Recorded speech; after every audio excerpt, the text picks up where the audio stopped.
Hi, my name is Robert. We're going to be doing a tie-dye today. It's your life, love, and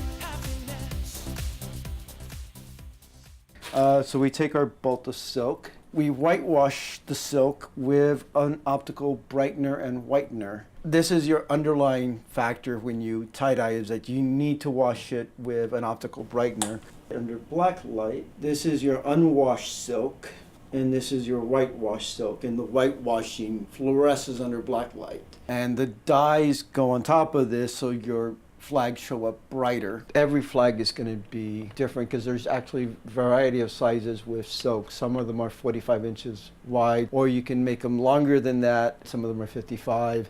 And by making them longer, of course, you can need more weight to drive them. Everybody develops their own unique style. Airplane fold is an easy one. Partway into an airplane, and then I folded the wings back. Some people just scrunch everything up. Some people like clothespins everywhere. You can also just leave it flat and kind of write on it, so to speak. I'm just going to do a little bit of that so we can see later what it does. But most of this I learned at Xavier's class, and part of it was also, as you experiment, you kind of find what colors you like, what style of tie-dyeing process. Put your dyes in a specific pattern that you want. After you kind of lay out the basic color scheme, you want to go back and fill everything in. Like I have two different yellows right now. I'm going to go back and add some in certain locations. One thing with flags is no matter how good your vision is of what you want to accomplish, the dyes have their own mind and they go where they want to go. So you always come up with something not quite what you desired, but it's always beautiful. I went to my first tie-dye in San Francisco. Xavier Caylor was holding an open studio tie-dye, and me and my late partner decided to go so we could make flags. And we kind of got started there, and when we had opportunity, we'd always go to the open studios.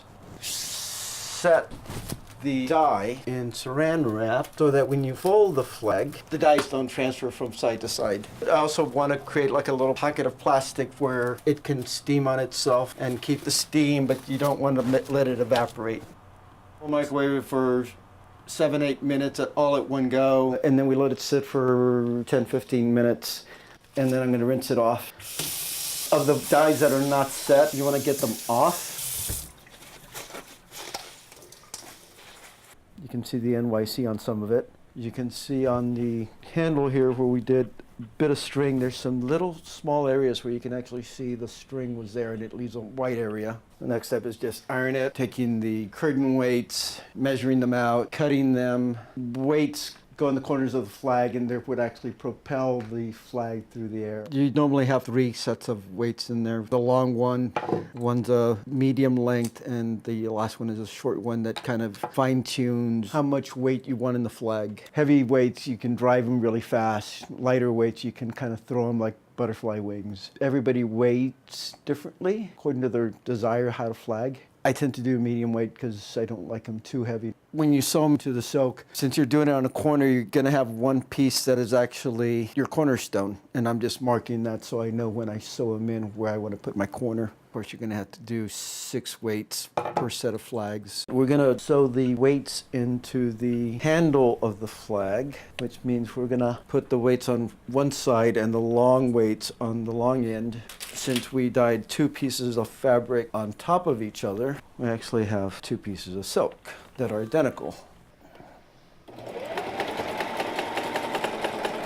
And so those 2 are sewn together now, and kind of can make sure that they're in the right spot. That's why I marked them earlier. I wish Jeff was here. He'd have fun doing this. Jeff was an artist, a dancer, performer, camera guy, sound guy, so these kind of things he would enjoy, and he would have been perfect for it. I'm not a public person, never have been, even though I kind of forced myself to be. That was his job. I'm more introverted than that. When I'm doing this, I'm actually just meditating on what I'm doing. I just finished doing the first pass on the long side with 1 fold of silk. It helps stabilize it. Now I'm completing another fold over so that the weights are totally enclosed. and it also protects the weights and the flags. So this is my second pass. That's all I got. So we took our flag, sewed our weights together, and then we sewed it into our flag and our first spin.